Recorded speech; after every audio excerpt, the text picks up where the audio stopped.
Hello, it is me. Yeah. So I've decided I'm gonna try to do a monthly segment, and I do realize that a lot of these artists I'm gonna focus on, I've talked about in the past, but it's mostly going through the entire catalog or what I own of these artists. And I might pick some that I didn't show their entire catalog. And these are just bands and artists that are very important to me. And I just want to highlight, somebody each month. I won't be going through the whole catalogs. I'll basically be just sharing a few albums and some stories of why I love these artists so much. So a few months back, I did do a video on everything I own of Dolly. And I didn't really feel like I focused a lot on things because I was trying to go so quick, and it still ended up being like 48 minutes long. I'm gonna try to keep this under 20. You know me, I can't, I talk. So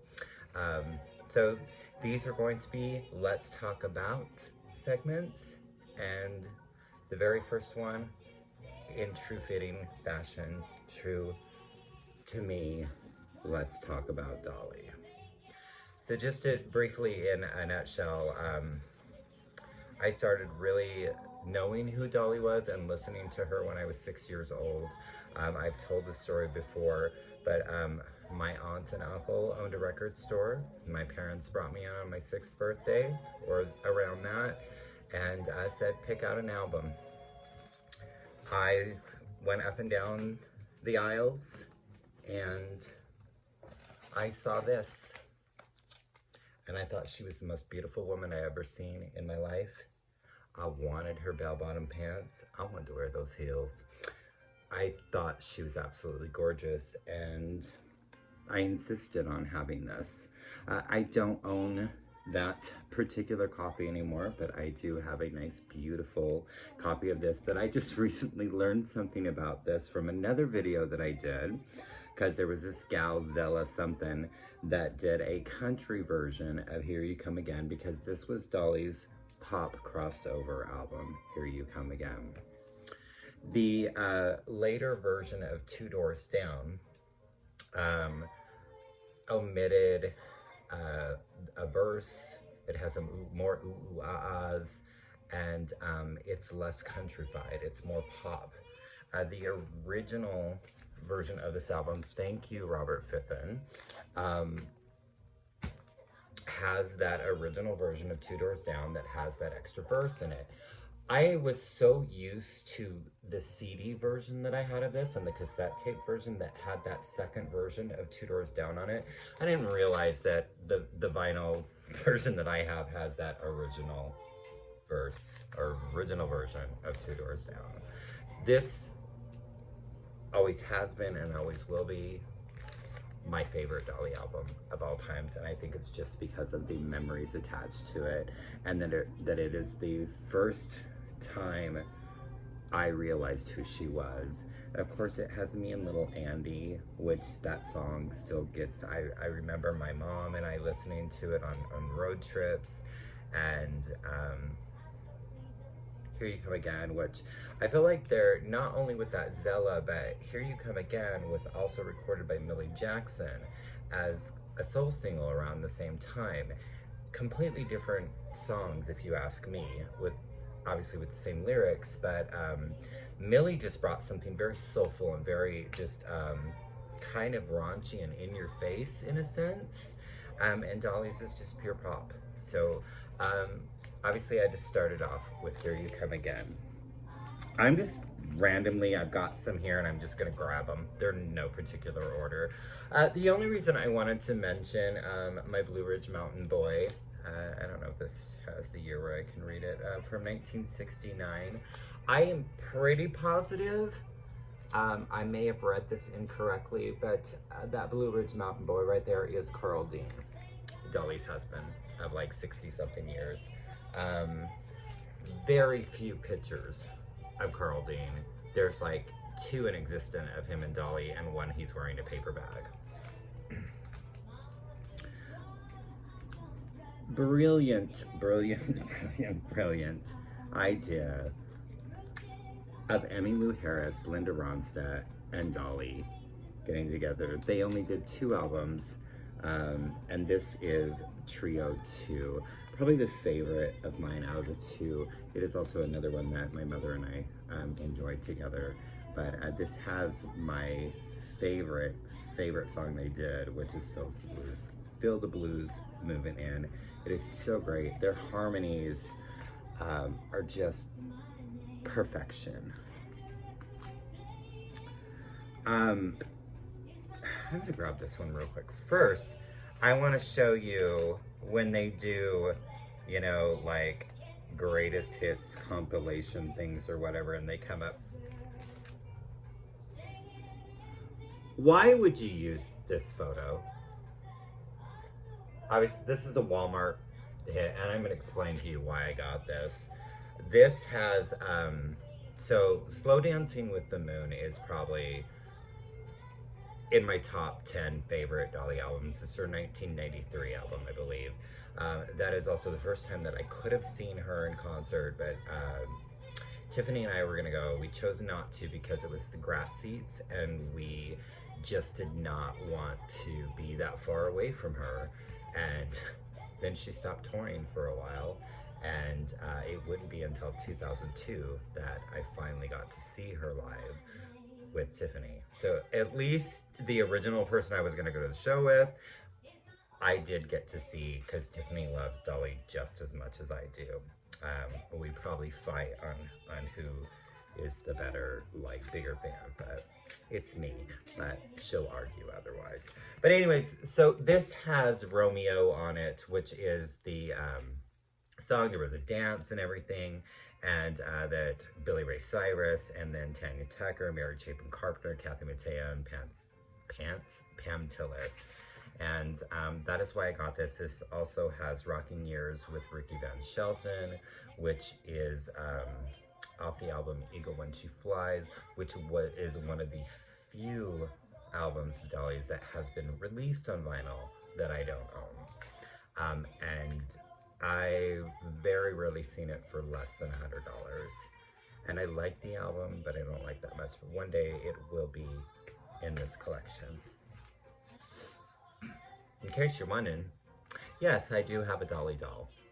I actually have 2 more that are still in the boxes, but this my friend Jackie gave to me, and she used to sit on my desk, and she's kind of got foobarred hair and everything, but yeah, I mean, now she just sits on my bookshelf and gives me wisdom. I also have a Little People Big Dreams Dolly Parton book. Look at, my brother sent this to me. Look at these lovely illustrations. Not so flat. There's her and Kenny. I mean, hello. That's beautiful. Not really. Look at this. But it's great. It's like a Dolly, you know. And speaking of books, she just released a book with James Patterson, Run, Rose, Run. It's very, to me, like Lifetime television for women. Like, kind of like I'm expecting, well, I guess they're gonna make a movie, but like, you know, like a Lifetime television for women movie of the week. When I got it, I sat down, I read like the first like 19 chapters. I haven't picked it up since. It's interesting, but it just, like I said, it just feels very Lifetime to me. But that's neither here nor there nor bad or whatever. And then, of course, I had to get the album. I finally was able to find this. I had pre-ordered it, and it was back ordered. And I just canceled the pre-order and happened to find it at Borders. I walked in, they had 1 copy of it, and I said, okay, it's meant to be. It's just, I love her so much. She's been an inspiration to me throughout my entire life. She does something to me emotionally that very few other artists do. Stop it with the plastic surgery. I understand it's part of your image, but you would have aged beautifully. You no longer look human. I love her so much, and I feel terrible that I just said those mean, awful things. But I can't. I just look at that one. I love her so much. And I hate that I have to say those terrible things about the queen of my universe, okay? So, as with most of her, like, albums within, like, probably the last 10 years, not a huge fan.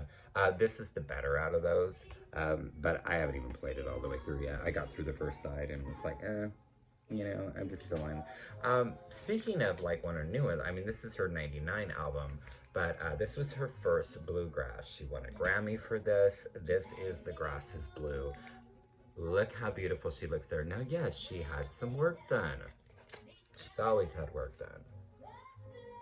But it comes to, I'm going to stop it. I'm going to stop about the surgery and all of that stuff. But yeah, so this is 1999. It's mostly covers. Cash on the Barrelhead, Steady as the Rain is an original. Silver Dagger, I love so much, which is a traditional song. Endless Stream of Tears. Will He Be Waiting for Me, which was on one of her older albums. I believe this one right here. Is that correct? Yes. Touch your woman, touch your woman. Everything gonna be all right. So the original version of Will He Be Waiting from 1972 is on this album, and I prefer this version over this version, although this one is nice. Sorry, we're getting lots of glare there. Let's talk about really bad ideas. This is Dolly's 1987 album, Rainbow. Look at that is, yeah. So, and it's a gold stamp promo too. Oh my goodness.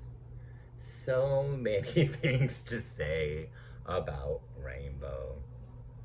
The best way I can describe to you is if Dolly did a Debbie Gibson or Tiffany pop album from 1987, which, well, she did. It's called Rainbow. Listen to River Unbroken. Okay, that doesn't sound like a bad title, right? Could I Have Your Autograph? I Know You by Heart, which is a duet with Smokey Robinson. Meh. Two Lovers, Everyday Hero. Dump the Dude. You don't need his rotten attitude. Red Hot Screaming Love. Give me some of that red hot scream. Now, I'm making fun of it, but I kind of sometimes enjoy it, especially Dump the Dude and Red Hot Screaming Love. The worst titles, the worst lyrics, the worst whatever. I mean, she's even got her mall hair there, so. All right, we're gonna stop talking about that. This is another one of my favorites, and this is Heartbreak Express from 1982, I believe. It's one of the many, many different versions of Do I Ever Cross Your Mind, one of my favorites. It also has a more poppier version of My Blue Ridge Mountain Boy. Barbara on Your Mind, which is a song that she did with Porter Wagner, and the title track, Heartbreak Express, which that song just gets me moving. Look at that. She is on that train. She is sad. She's on that Heartbreak Express. She's like, damn, I'm on the Heartbreak Express. Makes me think of the song I'm Gone, which was off of Halos and Horns. I think it's on Halos and Horns, which was the second or third. That was the tour the first tour. So I've seen her a total of 5 times. The last being the Kenny Rogers Farewell to the Gambler, and it ended with Kenny and Dolly singing. There is a brief version of it on Paramount, I think. It was a 2.5-hour show. They edited almost everybody out of it. So I have to talk to you about The Best Little Whorehouse in Texas. One of the finest films ever. Of course, Burt Reynolds, Ed Earl. I've mentioned it before. I do not like it when he tells her, when she says, you're a chicken shit cowboy playing at being a man. You ain't never gonna grow up, Errol. And he says, well, that may be, but it's a hell of a lot better than being a whore. And I am still so angry at Ed Earl, Burt Reynolds. How dare you talk to Miss Mona Dolly that way? Hell of a lot better than being a whore. And she goes, oh, I just die. Every single damn time I just die. Little old bitty pissant country pimp. As for pimps, pimps is something you don't need to get your daily business done. Are you listening good? Keep them leeches and bucksuckers out the back porch. I know how to use a gun, and nobody messes with my girl. Now, The Best Little Whorehouse in Texas was the very first rated R movie I ever saw. And my brother made me promise to not tell my parents, my brother Carl, made me promise not to tell them that he allowed me to watch a rated R movie. Now, in the big scene when Dom DeLuise, which, what the hell is his name? Melvin P. Thorpe. And they bust into the chicken ranch and they're ripping off the ladies' clothes and boobies are flying everywhere. So this is how I saw that part of the movie. But this is my brother's hand. So I did not get to see any of that until later when it was being aired on HBO. And my sister had HBO and I could watch it at her house. That was the first time I saw boobies. Maybe not the first time I saw boobies. I think Heather and I stole some Playboys back in the day. But yeah, that was like maybe the first time I saw like live action boobies. I don't know. Didn't do anything for me, obviously.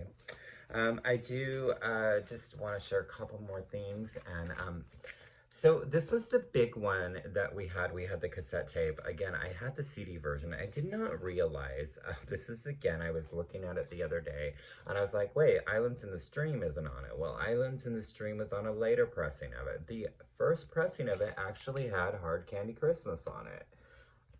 I don't know that I've actually ever played this record, because I have a lot of Dolly Greatest Hits compilations.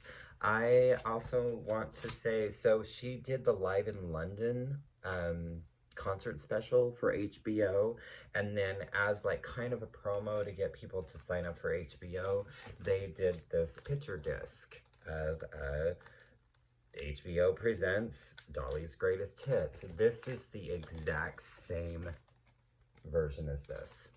Because I thought, well, oh, I have this. Maybe I have the one with Islands in the Stream on it. No, and then I almost ordered it just because I had this without Islands in the Stream on it.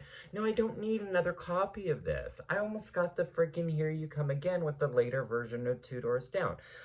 Okay, if I come across one for a couple bucks and it's decent condition, okay, maybe. But do I really? No. I have like almost 80... I have over 80 Dolly Parton records, and it's not even everything. Well, she probably has like 20 plus albums that were never even issued on vinyl. So, I don't know. Maybe this is stuff that I've already said. With the book and the new album and everything, she's kind of been popping up again, and it's just been reminding me of how much I love her, and that's French for what an inspiration, just so you know. I'm just saying. Just what an inspiration she has been in my life. If I'm in my darkest days and my darkest times, and I've had a lot of those moments throughout my life, I put on a Dolly record, or I put on a Dolly song, or I'll watch, you know, Best Little Whorehouse in Texas, or Still Magnolias, or Rhinestone, which is fucking fantastic. I don't care what you say. It lifts me up, and she's one of those artists that has just, you know, and I know I'm not the only fan. There's times I feel like I am the only fan, like I'm the only one that loves her. I know there's a lot of people. She has been an inspiration to so many people. So I just wanted to take a few minutes to kind of like, again, I felt like my previous video was just mainly focusing on what I have catalog wise. And I just kind of wanted to talk a little bit. I don't even know that this has been in depth, but she's Dolly, and if you don't love her, you got issues. And even if you don't like her music, I can't imagine why people wouldn't be inspired by her for what she has done for humanity, what she has done for her community, what she has done for a lot of communities. I mean, you talk about her in, Imaginarium Librarium, whatever that thing's called, the Imagination Library that she did, because her dad was illiterate and she wanted like everybody in like her county, like she wanted the kids to have books every month and up until they're 5 years old. And like, I mean, just again, the money that she's donated. I mean, when there was big wildfires and, just the humanitarian, the human being that she is, and how she stayed so true to herself when that woman is worth more money than most of us will ever see throughout her entire life. And she's still as humble as the day she started. And I think that's brilliant. And I think that that's something that we should all inspire to be within. I mean, yeah, we'd all like to be billionaires, right? Am I right? Right? I don't know that that would solve anything unless you did something good with it. And obviously she did. So, I told you 20, it's almost 22 minutes. So I'm going to peace out, bounce. And, I don't say this often, but like and subscribe if you feel like it. No, do, damn it. Like me. Thanking you.